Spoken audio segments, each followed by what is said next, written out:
बच्चों, आज हम 6 लेक्चर लेकर आया हूँ क्लास से। ये 10th का साइंस में और वो भी केमिस्ट्री का हमारा ये छठा लेक्चर है। तो आज हम क्लास जो 10th का है 6 जो लेक्चर हम लेकर आए हैं, इसमें हम टाइप्स ऑफ रिएक्शन जो है अभिक्रिया के प्रकार के बारे में हम डिस्कस कर रहे थे। तो मैं ये स्टार्टिंग में बोल दे रहा हूँ कि वीडियो जितनी भी ये पढ़ रही हैं यूट्यूब पर, अब सभी बच्चों से मैं ये कहना चाहता हूँ कि इस वीडियो को प्रॉपर आप देखिए, और देखेंगे तो एक-एक चीजें धीरे-धीरे क्लियर हो जाएगी। समय देखिए, ऐसे आज मैं शुरू किया हूँ, धीरे-धीरे से पढ़ाता रहूँगा, एक दिन ये सब समाप्त हो जाएगा। तो जो भी स्टूडेंट हमारे इस चैनल को जो है सब्सक्राइब नहीं किए हैं, वो सब्सक्राइब कर लें, नोटिफिकेशन जो है आपको मिल जाएगा, किए रहेंगे तो वीडियो आप पढ़ लेंगे, ठीक है? तो ये लेक्चर मैं यहाँ लगाता हूँ हेडिंग। लेक्चर हमारा यहाँ पे ये होने वाला है लेक्चर। बच्चों, लेक्चर जो होने वाला है, यह लेक्चर हमारा 6 होगा। 5 लेक्चर मैं समाप्त कर दिया हूँ, और वो भी क्या है, क्लास 10th का है, और है क्या ये, साइंस है। SCIENC। और साइंस में है क्या ये, केमिस्ट्री हम लोग जा रहे हैं। CHEMISTRY, केमिस्ट्री, ठीक है? इसके बारे में हम लोग जा रहे हैं, ठीक है? ठीक है, नहीं अभी रुक जाओ, अभी हम पढ़ा ले तब जो है, ठीक है? हाँ, अभी डिस्टर्ब ना करो। देखिए ऐसा है, 1 मिनट में देख लो जो है वीडियो में आ रहा है कि नहीं। ये तो सारी ये जो है चीजें आ रही हैं, लेक्चर 6 है। तो बच्चों, हम आपको बताया ये था, क्या बताया था इसको मैं डिस्कस कर दे रहा हूँ। वियोजन अभिक्रिया, या अपघटन अभिक्रिया भी कहते हैं। वियोजन वियोजन या अपघटन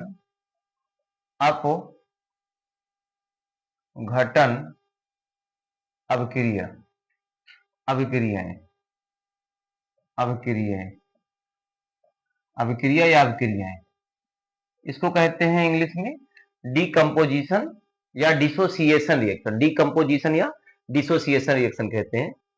अब इसमें होता क्या है, जब जब एक अभिकारक अभिकारक दो या दो से अधिक यौगिक में बदल जाता है तो उसे वियोजन अभिक्रिया कहते हैं। मैंने आपको बताया है कि अभिकारक का मतलब होते हैं जिनकी वजह से अभिक्रिया होती है। अभिकारक आपस में जो है टक्कर करेंगे। अभिकारक दो चीजों से मिलकर बने होते हैं, एक क्रियाधार होता है सबस्ट्रेट जिसको कहते हैं, एक अभिकर्मक जिसको एजेंट कहते हैं। आपस में टक्कर करेंगे, ऊर्जा बढ़ेगा और नया एक पदार्थ बन जाएगा, और जिसे हम अभिक्रिया कहते हैं। और अगर ऐसा कोई अभी जो है अभिक्रिया हो जिसमें एक अभिकारक, जैसे एक अभिकारक मान लीजिए ए है, और इसको जो है किसी की वजह से ये अभिकारक दो चीजों से मिलकर बना है, और दो प्रोडक्ट बना ले, बी प्लस सी बना ले, ठीक है? और डी भी बना सकता है। एग्जाम्पल की अगर मैं बात करूं तो बहुत सारे एग्जाम्पल मेरे पास है। एनसीईआरटी में जो है आपके पास कई सारे एग्जाम्पल, जैसे फेरस सल्फेट है, फेरस सल्फेट SO4 है, फेरस सल्फेट है। इसके 2 मॉलिक्यूल्स ले रहा हूं, और इसको हम क्या कर रहे हैं, इसको गर्म कर रहे हैं, ऊष्मा दे रहे हैं, इसको हीट कर रहे हैं, गर्म कर रहे हैं। और गर्म करने के बाद जो है ये जो है फेरस ऑक्साइड और प्लस सल्फर डाइऑक्साइड और प्लस सल्फर ट्राई ऑक्साइड में टूट जाता है। ये दोनों गैसें होती हैं, ये सॉलिड के रूप में आता है, ठीक है? ये भी फेरस सल्फेट आपका क्रिस्टल ही है, सॉलिड के फॉर्म में होता है। जब इसको हीट करेंगे तो ये चीजें बन गई। तो हमने एक अभिकारक, यह विकारक है, फेरस सल्फेट है, फेरस सल्फेट लिख दीजिएगा। और ये जो है फेरिक ऑक्साइड है, ये सल्फर डाइऑक्साइड, ये सल्फर ट्राइऑक्साइड। तो इस जब एक अभिकारक दो या दो से अधिक सरल जो है यौगिक में या सरल पदार्थों में बदल जाते हैं, बात समझ रहे हो, उन्हें हम वियोजन या अपघटन अपक्रिया कहते हैं। अगर मैं सेकंड इसके एग्जांपल की चर्चा करूं, एक और अगर कर लूं, और वो भी किसके अनुसार, एनसीईआरटी के अनुसार ही मैं तुलना करना चाहता हूं, ठीक है।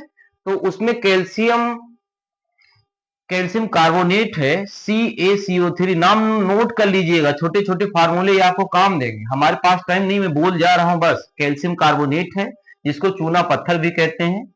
इसको हीट करेंगे, हीट का सिंबल लिख रहे हैं CaO, इसको कैल्शियम ऑक्साइड कहते हैं।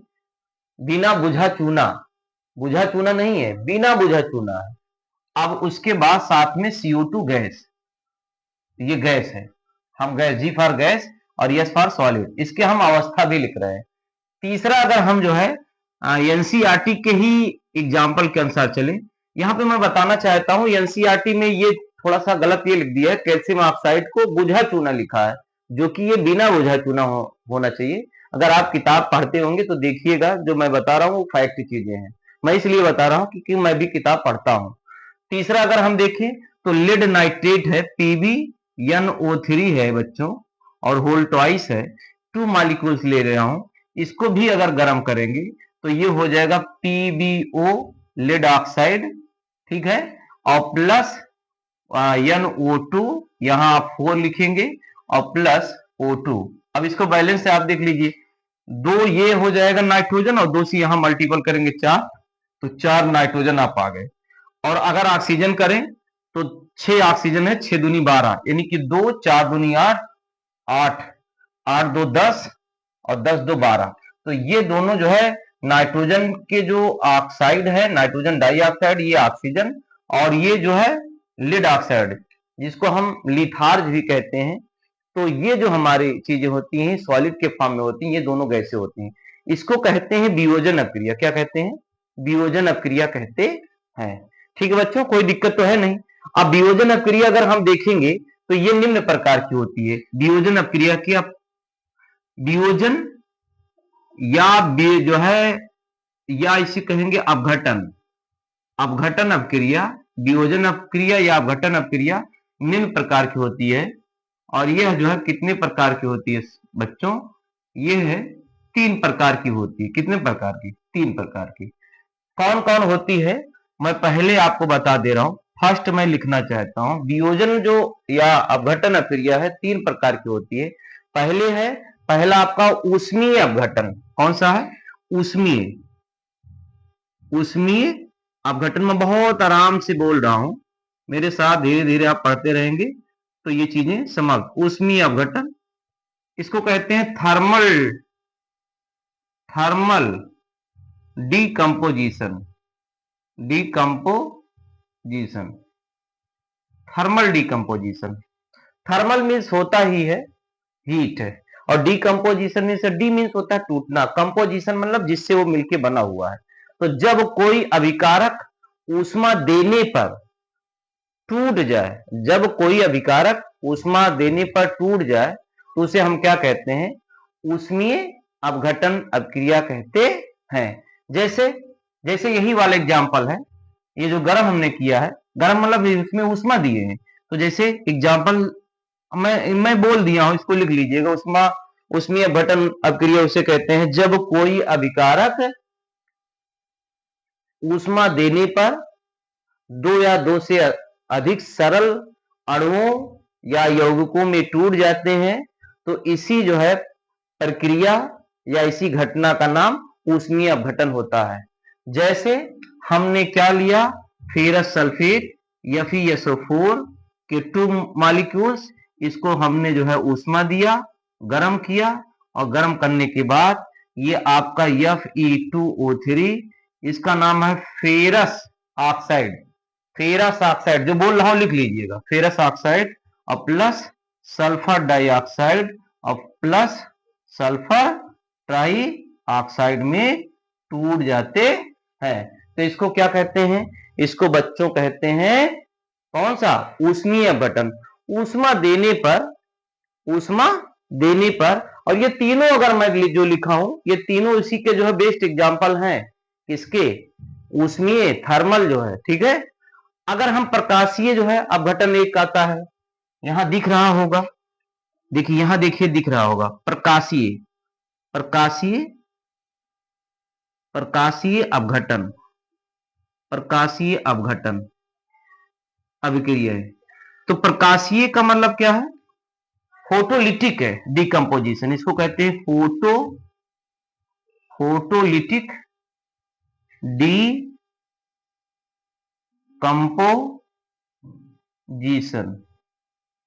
बच्चों इसे किसे कहते हैं? ऐसी कोई अभिक्रिया जिसमें अभिकारक प्रकाश देने पर, प्रकाश लाइट की वजह से, लाइट देने पर दो या दो से अधिक अणुओं में टूट जाता है, ठीक है, उसे हम क्या कहते हैं? प्रकाशीय अपघटन अभिक्रिया कहते हैं। फिर से सुनिए, मैं लिख नहीं रहा हूं, बताना चाहता हूं। प्रकाश की उपस्थिति में या प्रकाश की उपस्थिति के कारण अभिकारक, अभिकारक का टूट जाना ये क्या कहलाता है? क्या कहलाता है? प्रकाशीय अपघटन अभिक्रिया कहलाती है, ठीक है। तो बच्चों इसको समझ लीजिए, मैं लिखा नहीं रहा हूं, फिर से सुनिए। ऐसा कोई अभिकारक है जो प्रकाश, कोई अभिकारक जब प्रकाश के उपस्थिति में दो या दो से अधिक सरल अणुओं में टूट जाता है तो उसे हम प्रकाशीय अपघटन अभिक्रिया कहते हैं। इसमें बेस्ट एनसीईआरटी का जो एग्जांपल है, अगर हम AgCl ले, सिल्वर क्लोराइड, एग्जांपल सीधे में लिखता हूं, AgCl, सिल्वर क्लोराइड, इसका नाम सिल्वर क्लोराइड है। दो मॉलिक्यूल्स ले रहा हूं, कितना ले रहा हूं? दो मॉलिक्यूल्स दे रहा हूं, इसको सनलाइट दे रहा हूं, सनलाइट, सनलाइट प्रकाश, सनलाइट दे रहा हूं, प्रकाश दे रहा हूं, इसकी वजह से आपका ये 2Ag और प्लस Cl2 गैस इसमें जो है टूट जाएगी, ठीक है। और ये आपका रजत दर्पण है या चांदी इसको कहते हैं, चांदी, रजत दर्पण। और यही नहीं रुकता है, अगर मैं बात और करूं तो बात दूसरी अगर एग्जांपल लिखूं, AgBr सिल्वर ब्रोमाइड है और यहां प्रकाश हम डालते हैं, प्रकाश की वजह से यह जो पदार्थ है, ये जो अभिकारक है सिल्वर ब्रोमाइड इसको कह रहे हैं बच्चों, ये जो है 2Ag और प्लस Br2 में टूट जाता है, ठीक है। Br2 लिक्विड होती है, उसमें ये टूट जाता है, Br2 लिक्विड होती है, द्रव के फॉर्म में होता है, ठीक है। तो इसे हम क्या कहते हैं? इसे हम प्रकाशीय अपघटन अभिक्रिया कहते हैं। तीसरी जो अगर आती है, तीसरी जो है अगर हम देखें तो तीसरी हमारा है जो है वो है विद्युतीय, विद्युतीय अपघटन, अपघटन अभिक्रिया, अभिक्रिया। बच्चों ये क्या होता है? विद्युतीय, electro, electrolytic, electrolytic composition reaction, इसकी ये इंग्लिश होती है। इसमें क्या होता है? विद्युत के कारण या विद्युत की वजह से कोई अभिकारक दो सरल अणुओं में जब टूट जाता है, विद्युत की वजह से करंट देने पर, जब कोई अभिक्रिया नहीं होती है, मान लीजिए हमने दो पदार्थ मिलाया और दो पदार्थ मिलाने के बाद इसी में जैसे प्रॉपर ढंग से हमने दो पदार्थ, एक बोतल ले लिया, पदार्थ इसमें मिला दिया और मिलाने के बाद हिलाए डुलाए, गर्म किए तो भी नहीं है, प्रकाश डाले तो भी नहीं अभिक्रिया हुई। अब हमने क्या किया? करंट इसमें जो है लगाएंगे, और करंट के लिए आपको जो है बैटरी जो है लगाना पड़े, उसके लिए जो है इलेक्ट्रोड होंगे, दो इलेक्ट्रोड जो है आपके रहेंगे, और कैथोड और एनोड से जो है उसको जो है जोड़ के फिर कैथोड पे कुछ जो है गैसें और एनोड पे जो है कुछ चीजें जो है आके जो है आके जो है वो उसी पे जो है या तो जो है वहां पे निक्षेपित होंगी या तो वहां से लिबरेट होंगी, निकलेंगी, या तो आके वहां पे जमेंगी या तो वहां से जो है निकलेंगी, ठीक है। इस प्रकार से जो है वो अभिक्रिया प्रॉपर होगी। तो ऐसे जो है अभिक्रिया जो करंट की वजह से दो या दो से अधिक सरल अणुओं में टूट जाता है। जैसे जल है, जल अगर हम ब्रेक करना चाहते हैं, पानी को ब्रेक करना चाहते हैं तो हम करंट इसको देना पड़ेगा, CuRrent करंट हम देंगे तो ये बेटा H2 और प्लस O2 में टूट जाएगा। ध्यान दीजिए, मैं यहाँ आपको बताना चाहता हूँ, जो H2 है, देखो बैलेंस नहीं है, ट्वाइस कर ले रहा हूँ H2, तो ये H2 हमारा जो है कैथोड पर जो है मिलता है, कैथोड पर, और ये आपका एनोड पर, किस पे, एनोड पर। एनोड और कैथोड में बता दूंगा, कैथोड का मतलब होता है गेन ऑफ इलेक्ट्रॉन, जिस पर जो है अपचयन होता है उसे हम कैथोड, और लॉस ऑफ इलेक्ट्रॉन जिस पर ऑक्सीकरण होता है, जिस इलेक्ट्रोड पर ऑक्सीकरण की घटना होती है उसे एनोड, और जिस इलेक्ट्रोड पर अपचयन की घटना होती है यानी कि गेन ऑफ इलेक्ट्रॉन, उसे हम कैथोड कहते हैं। और अब आपका जो है, अगर हम दो अभिक्रिया बता दिए और तीसरा अगर अभिक्रिया की हम चर्चा करें, तीसरा अगर करें तो ये है विस्थापन अभिक्रिया। क्या है? विस्थापन अभिक्रिया। विस्थापन अभिक्रिया, विस्थापन अभिक्रिया किसे कहते हैं बच्चों? विस्थापन अभिक्रिया को हम अंग्रेजी में displacement reaction, REACTION, displacement reaction कहते हैं, विस्थापन अभिक्रिया कहते हैं। विस्थापन अभिक्रिया में होता क्या है, जब जो है कोई जो है तत्व है और दूसरा कोई यौगिक है, तो होता क्या है, जो कम क्रियाशील तत्व है, बात समझ लो, किसी यौगिक मान लीजिए है, वह यौगिक में वह तत्व कम क्रियाशील है, अधिक जो क्रियाशील तत्व है, एलिमेंट है, वह कम जो है क्रियाशील जो है यौगिक में उपस्थित, कम क्रियाशील तत्व जो यौगिक में उपस्थित है उसे विस्थापित कर देगा, और इसी अभिक्रिया को हम विस्थापन अभिक्रिया कहते हैं। जैसे मान लीजिए हम एग्जाम्पल अगर लिखना चाहें तो एक एग्जाम्पल मेरे पास बहुत बढ़िया है।